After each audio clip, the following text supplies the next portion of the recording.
Alright. We gotta keep our masks on because we're actually like in the middle of the big sky bridge, sitting on a bench in the middle of the bridge, about halfway going to our next appointment. Yeah. The last video started with us talking about our nurse and the story that we were about to tell, but that's gonna hold on for a second because there's something else. We got some really good news. Doctor came in, asked, first of all, I thought it was like, he was kind of like, how are you feeling? And It's very straight to the point. It was like, very, like, how are you feeling? How are you feeling? Okay, you're doing more. Oh, okay. And then, so I thought like it was going to be well, medicine's not working, but at least you're feeling better, you know. But what it turned out to be was, We'll see you in 4 months. yeah, the tumors have all stayed stable or has shrunk a little bit. They were hoping to see a lot of it, but he said, we'll take a little bit. So he said, we'll see you in 4 months. 4 months. Which means instead of every 1 month going to Houston, it means We don't have to be here again until September. which means we get a break. We get to go on a date. We get to commit to things, you know. We get to actually plan to do something. Like we could take a vacation. We could drive somewhere and not have to have it be because of cancer or a funeral. We could go stay at like an Airbnb. Oh, Just to I don't know about all that. That last Airbnb, that was a bad experience. Sorry, I meant B&B. Like okay, a historic like B&B. Okay, yeah, that'd be fun. We can just go. Maybe we can bring our friends with us. We can go to Northwest Arkansas to visit our best friends. That's not a bad idea. We could take I could take a vacation and actually use a vacation days and not use Family medical leave. family medical leave. You could take a vacation and it could actually be a vacation instead of vacation you have to use to go to Houston. If you can't tell, we're pretty excited. I don't know if you can tell underneath our masks, but we are smiling very, very big. Yeah. And Darren has lipstick all over his face from us kissing. Yeah. First thing the doctor walked out the room, I just hugged her and Darren cried, and she was like, I told you. Like, I told you it was going to be okay. I'm like, Darren was not okay before this appointment. I'm not okay. I have not been okay for the last month. It's just been slowly building, but. And so I didn't know what was going to happen, but I just had peace about whatever was going to happen. Like God was going to take care of us. And I just, whatever it was. And I didn't expect good. I didn't expect bad. I wasn't really expecting anything. I just, whatever came. And Darren was not that way. Darren was very worried that something bad would happen. And so to go from a perspective of worrying that something horrible was going to happen to not having any expectation at all and just kind of being prepared for anything and resting in whatever happens, to go from those feelings as we're walking in this morning to Jubilation, we'll see you in 4 months. Joy, excitement. I mean, it's 4 months, baby. I know. We could have a break. We could like have a weekend and it's just a weekend where we do nothing. Don't jinx it, please. We don't need that. We don't need jinxing. Let's do something. Let's plan something. Let's actually make a plan to do something. Yeah. Like, Yeah. you want to go to a movie? You should get your glasses. That way we can actually start catching up on all the things we're supposed to watch. Yeah, I do need my glasses. Really bad. Because there's like, we started watching Doctor Who and we stopped watching it because we're watching the screen from like the distance, and it's not a very far distance. It's like maybe 6 feet. It's a TV in the living room. You know? Like, and our living room's not big, so it's like maybe 6 feet away, maybe. And I don't know about that. it hurt me to watch because I couldn't see it. And so, yeah. Now, if I get my glasses. And if you hear that whirring sound occasionally, there's a tram that goes around every single couple of minutes. But Darren chooses to walk the sky bridge while we're here Because he I'm still, fat. Oh my gosh. Because he still needs to work out, and this is one of his ways of getting a workout in, even while we are at cancer appointments. And there's the cart. I don't want to show anybody's faces, but you know. And now we are off. Oh, somebody texted me. I texted our best friends and I said 4 freaking months. And she's like, till what? And now I've got to tell her of freedom. 4 months of freedom. Can I text my people too? Group me? Yeah. Everybody? I don't know if I want everybody to know yet. Well, why not? I just want to live in it a little bit. We can live in it without... And still tell people. And we can live in it. Let me take care of it and we will... I just want it to be about us for a minute. Okay, well then we'll let it be about us for a minute. We can text them in the car. Like, we won't wait very long, but okay. I just want to be happy with you for a while. I can understand that. Yeah, just be happy with my husband who goes through everything with me. We'll tell people. Oh, but thank you, God. Thank you. I just want to be present with the one person who does everything with me. Not invite a bunch of people into that. This is a big deal, and sure, people are going to know eventually, but it's a big deal for us. Yeah, it is. So, yeah. 4 months. Yeah. 4 months. And now we are off to see Unsupportive care. unsupportive care. The worst supportive care that ever existed. Well, last time we went there, they were okay. They were, so I'm hoping that they are okay this time. They always give us like the most trouble. Supportive care is supposed to be the doctors that you turn to for everything, and we have seriously like thought about going to patient advocacy because of the experiences that we have had. All the other doctors have been absolutely amazing. Fine. Yeah. But with that department, we have a lot of issues with that department for whatever reason. So yeah. Yeah. But I don't think anything they could tell us Can bring us down at this can point. bring us down at this point. Because the most they try to do is like question me because I'm not taking enough of pain medication. Yeah, they think you're stealing it. No, not stealing it. They think you're selling it on the side. Which is not true, because like I still have all of them left. I just don't take them Yeah. as much as prescribed. Like, how come you haven't called this in 2 months? Because I've only taken half of the amount that I could take. Like I don't. Well, want, why haven't you taken more? Because it says as needed. like because I don't want to. Like I take as little as possible because I don't want my body to get used to pain meds. I realized that those narcotics and those type of pain meds are going to be a part of my reality in order for me to have any resemblance of a quality of life. And so I don't want to take so much in the beginning when I can push through a lot of the pain. I don't want to take so much in the beginning that my body gets so used to taking the drugs that I'm having to constantly up on dosage, and when I'm years down the road, they don't work as well because I've Burnt out all those Burnt out. receptors in your body. yeah, and so I take as little as possible, and so yeah. But they always also have very strong issues with my blood pressure, but my blood pressure was really, really good today. What was it, 131/90? Yep. So it was really, really good today, and they always have problems with that bottom number. And since the bottom number is really good today, They're gonna leave you alone. I think they're going to leave me alone, which that's the hope. But we've only got one more appointment today, which is them, and then we are going to go have a celebratory lunch somewhere. Sounds good. Okay. Can we do hot bowl? Ugh, Never that's mind. not very celebratory. That's, Then what is celebratory? More Diamicios? yeah, something. All right. Well, if we go to Something like big Diamicios, and I can't have pasta. I have to do something other than pasta, which I'm not sure how You could because do a pizza. that's like more. There's more carbs in pizza than there is Not in if you get pasta. a cauliflower crust. They have Ooh, cauliflower they do? crust. Yeah. Done. I Okay. like cauliflower. Whatever. Okay. We can go talk to supportive care, but nothing Unsupportive can care. bring us down. Because God's good. And is God good. gave us 4 months. Show me laying down. Well, there you are. Hello, all. I'm not happy. Actually, I'm still pretty freaking elated because of the news we got, but I'm not happy with supportive care.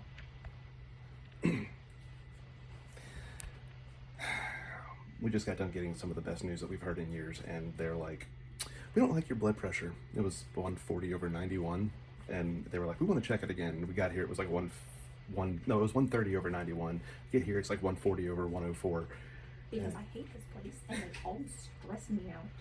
And they're like, well, we want you to lay down and we'll check it again when In we 5 minutes after you've had time to relax. And I'm like, I don't relax in this place. Y'all don't understand me. I hate them. And I literally told them this. So if y'all want to try, you can. But we've been having a lot of physical, financial, and family stress leading up to exactly when we got here. And so I'm not okay right now. If you want to try it, then I will play along, but I'm not sure it's going to help. And she said, okay, and walked away. In the meantime, guys, I'm gonna go ahead and go over there and rub my wife's temples and try to make sure she calms down a little bit. Can you do my feet instead? Gladly. So I'm going to drink my milkshake while Darren tells me about supportive care, and I will correct anything that he misheard or misinterpreted or all the things, because we actually do have a very significant update to share about that. So supportive care was actually supportive. Yes, Praise God. We had to complain about how unsupportive they were. Yeah, And my blood pressure went high, like I told y'all, and I had to like lay there for them to recheck it. And so I just bluntly told them like why I hate coming to supportive care and the issues that I've had. And after that, they were like, "Oh crap, like she's about to report us to patient advocacy." well, like, and then they were like, "Well, no, patient advocacy is a good thing. It helps us improve, and it helps da da da da da." And after that, it was just kind of like everything went great. Everything went swimmingly. Anyway, but we actually had doctors who recognized our concerns from the past and fixed the problems that have been happening for a long time, and like yeah, we had gave proof that like, okay, this is being updated. We hear you. This is exactly what you're saying. Here's exactly how we're going to fix the problem. Here's what it's going to look like when the problem is like very thorough this time and very, very involved, Yeah. very supportive, very supportive. very, very supportive. Almost like it's in their name or something. It was a very good experience. So, anyway, we actually got to sit down with one of the doctors there was a nurse, there's the associate, and then there's the doctor. The fellow. Right? And Yeah. the fellow and then the doctor. Fellow and the doctor. Anyway, the fellow comes in and is like getting a full overall, like, you know, like, okay, how are you feeling? Give us, you know, let me hear what let me tell you what I'm hearing. And like, she was able to repeat back to Brittany some things, and it was kind of like, all right, yeah, that's right. And then the doctor comes in and goes like, okay, so what I'm hearing and what you're saying and everything that you're putting together, your medication is not working for you as well as we would like it to. Which, what they're referring to is, right now for pain, I'm on the extended release morphine twice a day. And for breakthrough pain, I'm on an immediate release morphine. And I was explaining to them that there's concerns about that my pain is very, like, I can tell when the extended release morphine is not in my system, but just barely. And when I take a immediate release morphine, it's literally makes so little of a difference that I could take or leave taking it. Take it or leave it.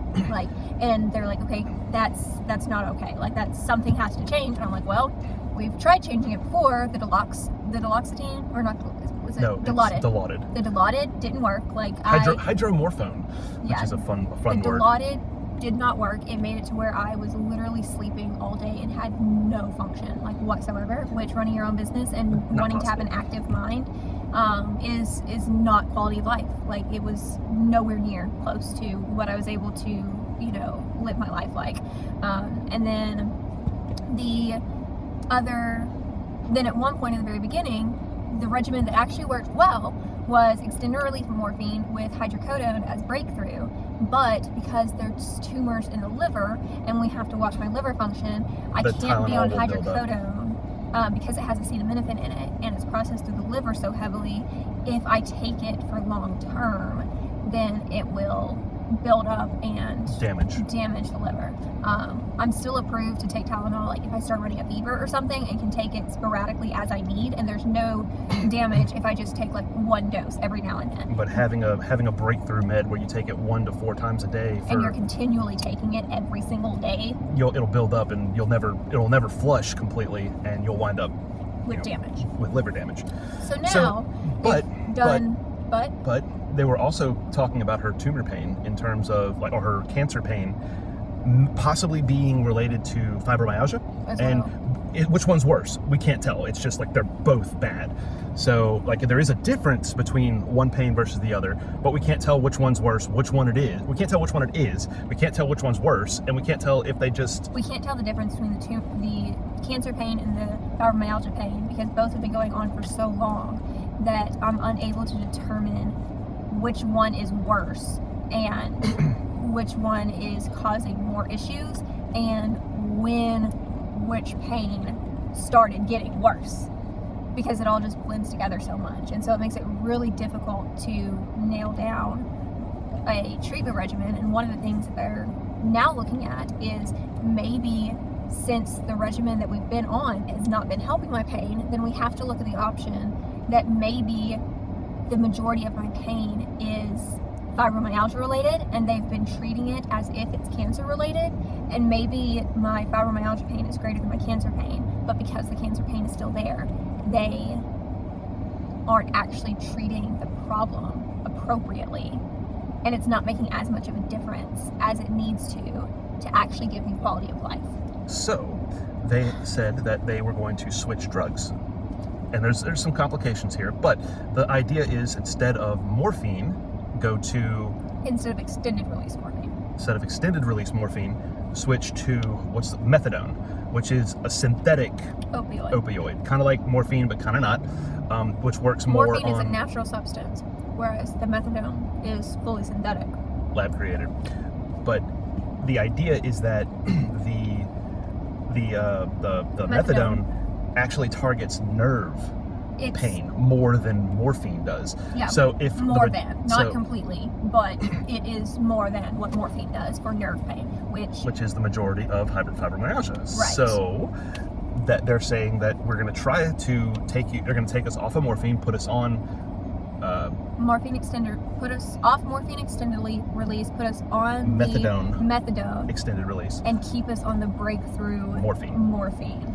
And so hopefully combining those two drugs will not only be able to target the cancer pain, but they're hoping it will also target some of the fibromyalgia pain. And so at that point we'll be able to determine, hopefully kind of see if there's a difference between the cancer and fibromyalgia pain, and if we can tell what kind of pain it helps, and if it starts helping if I can start telling a difference between the fibromyalgia and the cancer, then we know that it's more fibromyalgia related that's been the issue, and so we need to target it from a different perspective than we've been targeting it, which is something that is doable because we have talked to pain management about, for the fibromyalgia, doing pain injections that I would get like once every 4 to 8 weeks, depending on what kind of treatment plan they come up with.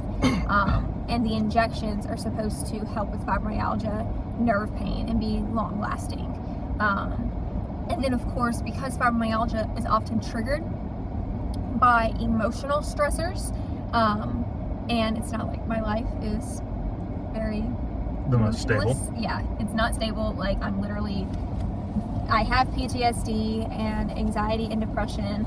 I am currently triggered. Like I just got to the point where I was getting over one of the triggers that happened and getting to a point where I was okay again, and then the stuff that has come up with my family has re-triggered my PTSD, and so it's caused more issues. And so we've got to try to treat the fibromyalgia from an emotional and psychological Say that again.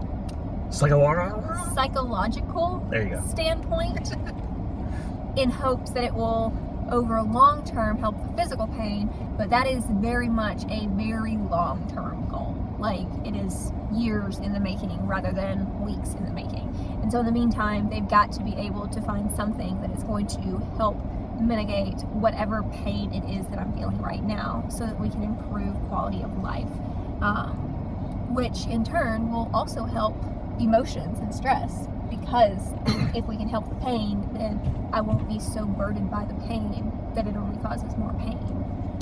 Yeah, it's a merry-go-round of twists and turns. A roller coaster is a better word, not merry-go-round. It's a roller coaster. At the start of this video, you were like, "You talk, I'll correct," and then you were like, "You talk, and I'm gonna drink my milkshake." I'll drink my milkshake. And then I was gonna talk, but then you just like, "No, I got this," and then you just sat there without your milkshake drink. Look at you going on that milkshake. See, I drank some. You did. Rock and roll. Go ahead, talk. I'm shutting up now. We're done talking about it. There's nothing else. You covered all the things. That was a thing. That was the thing we needed to talk about. She stole my spotlight. We can talk about what we're doing next. We're going to the hotel. I'm going to work out. Well, first we're going to work on the business, then I'm going to work out, then she's going to sleep, and I'm going to probably go to sleep too. And then after that, the next day, we're going to probably do something touristy. That should be fun. Oh yeah, explain that to him.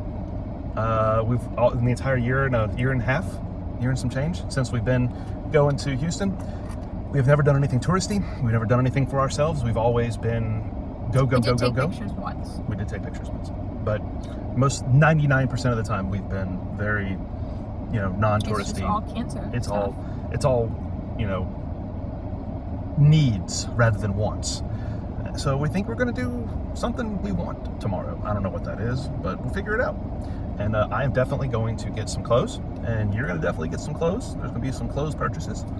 Yeah, Jared has holes in all of his clothes. I have holes in a lot of my clothes. Here that is in all my clothes. There's not a single piece of clothing that I own, underwear or socks included, that do not have holes. Actually, I just got him a package of underwear and socks. It was the best gift ever. So we are one step closer to getting him clothes without holes. Best gift ever in my life. He now has 12 underwear And 12 pairs of socks. that do not have holes in them. But I'm wearing holes in my socks right now. why? We have new socks. They were the first pair I grabbed. They were folded. Why? We have new socks. I was really throwing tired. all of your old socks away. Please do. Now that I have more socks, we can just throw them away. Funny story. I had a friend of mine who actually discovered it was cheaper to buy new socks and throw them away after one use, rather than spending the money on the washing machines and the detergent. When she was living in dorms. What? Yeah, because it cost so much money to wash and dry and everything. She was like, yeah, like I could just buy new socks for this price. And it was, yeah. She lived in London at the time, so it was, whatever situation they were in, buying new socks and throwing them away every week was cheaper than washing them. That's crazy. Yeah. Why didn't she just like wash them in her shower or something? Like hand wash them?